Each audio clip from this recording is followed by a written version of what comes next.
Sometimes it's a little hard to get everything your body needs when you're always in a rush, and that's why I want to talk about today's sponsor, Ritual. Did you know that the top 5 selling gut supplements from the top 5 brands don't include a postbiotic? And Ritual is expanding their products, and they just launched Symbiotic Plus, a daily 3-in-1 prebiotic, probiotic, and postbiotic supplement designed to support gut, digestive, and immune health to reach your colon, not your stomach. And each biotic has a clinical study to match the dose. For all these reasons, Ritual is my go-to multivitamin. They are science-backed and research-stacked, especially when stacked up against the most leading direct-to-consumer top-selling products on the market. Prebiotics support the growth and activity of beneficial bacteria living in the gut. Probiotics are microorganisms, and they are included to relieve bloating, gas, and mild and occasional diarrhea. The postbiotic provides fuel to the cells that make up the gut lining and supports gut barrier function. And Ritual uses 2 of the most clinically studied strains of probiotics with 11 billion CFUs for digestive support.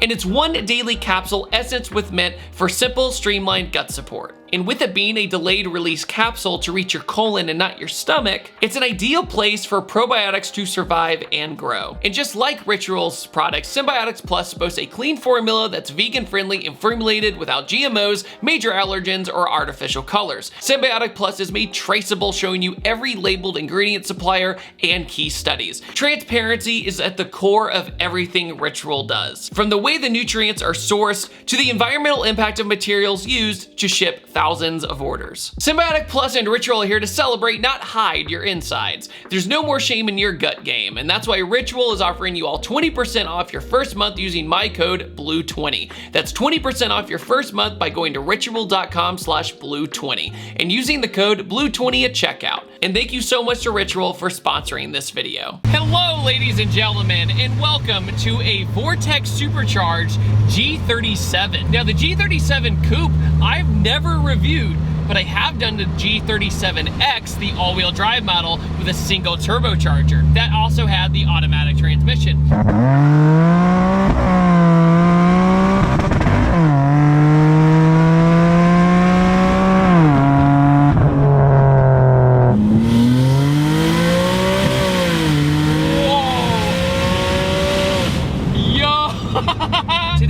The G37 that's rear-wheel drive with the automatic transmission.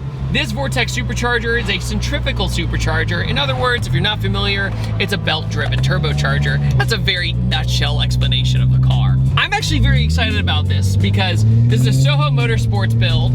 It's got a Stillen intake manifold, and it makes 560 wheel horsepower. If you barely get in it, it has this really subtle flutter the whole time. Right now, the G35 is kind of stealing the limelight away from the 37 because it's becoming a drift missile and a lot like the 350Z. In comparison to its younger brother, the 370Z, it's a very similar relationship, right? Because the chassis are nearly identical. But this is very much the 370 in a tuxedo, kind of like how the G35 was for the 350Z. This engine, though, has proven itself to be pretty stout. Oh, that's so cool. I've never heard a Vortex this loud. It also makes 490 foot-pounds of torque. My God, this thing makes all the noises. This also is on E85, so you get the beautiful whiff that you've always wanted of popcorn every time you get on the gas. And then also, if you think about the cars later, like the Q50 and Q60, a lot of people ended up buying those Infinitis rather than the G37 because they went to that twin-turbo V6 power plant. But this kind of meets in the middle, right? This is originally all motor, but having this Vortex on it completely changes the game. But if you use the Triptronic, that is the way to drive this car.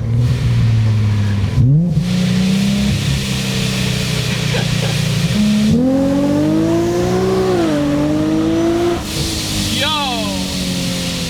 Okay!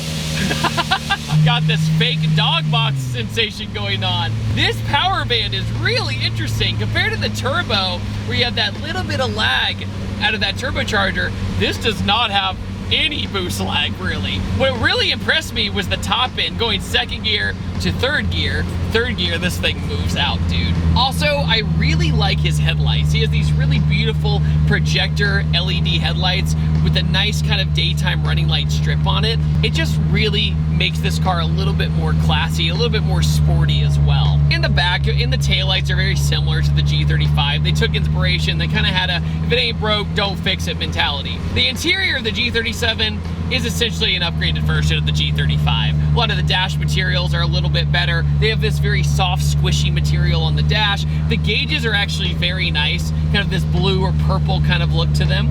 Normal Infiniti 3-spoke steering wheel. It does have the notorious plastic chrome brushed aluminum thing trim in the middle with an analog clock. But Kevin has really done this car right, in my opinion. It looks great. It's kind of a sleeper. You really wouldn't know it was boosted until you do that. Oh, brakes are good. Yeah, the echo off the trees.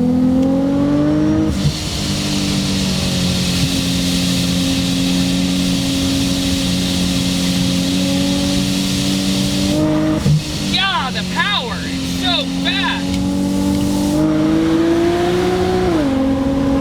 Woo! Yo, this thing rules.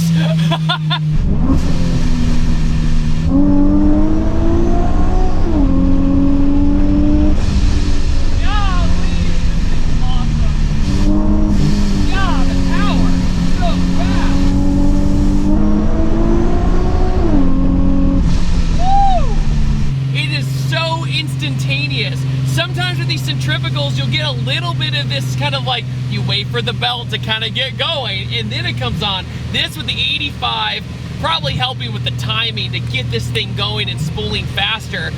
That is a game changer.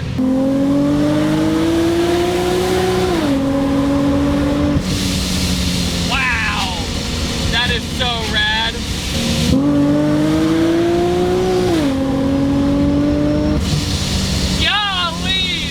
Awesome.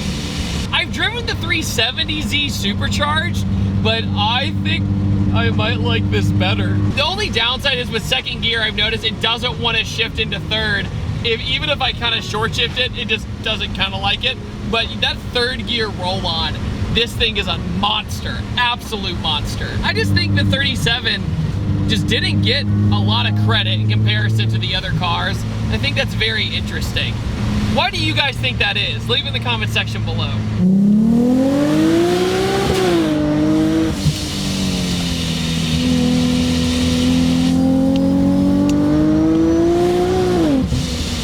Golly, this thing's fast.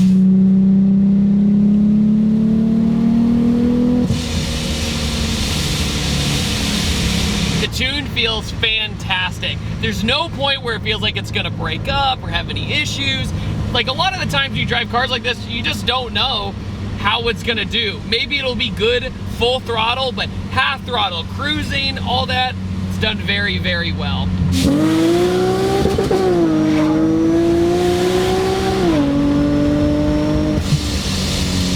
Woo! Awesome. I think another thing that's very impressive about this build is under 4,000 RPM, you would pretty much never know other than the sound, right?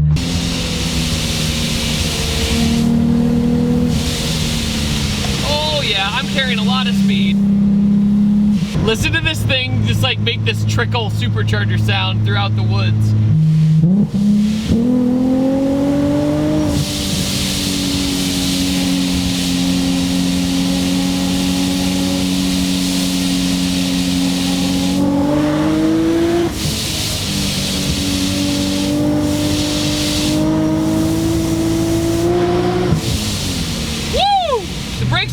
But I think I just want a little bit more braking power and this thing would be perfect. The brakes aren't bad, it's just I wish they had a little bit more bite on the initial hit. Once you're in it, it's fine. Guys, what do you think about the supercharged G37 coupe? Do you like it more than the G35, or are you more about the G35 and 350Z rather than the G37 and 370Z? I'd love to hear your comments down below. And honestly, a blower on this engine is really interesting. I did not know how it was gonna go today, but the power band is really satisfying to drive. The turbo was very similar when it came to basically the peak power, but when it comes to this coming on faster and this being rear wheel drive, you know, that makes it a little bit more loosey-goosey, which adds a little bit of excitement sometimes. That was an experience. That was pretty wild. Huge thanks to Kevin for letting me drive his baby. And on that note, I upload on Tuesdays, Thursdays, and Sundays, and I will see you guys next time. Take it easy. Have a wonderful day. Goodbye. This video is brought to you by Patterson Car Care. Get double of premium original detail product for half the price. Head over to PattersonCarCare.com or go to the link in the description below.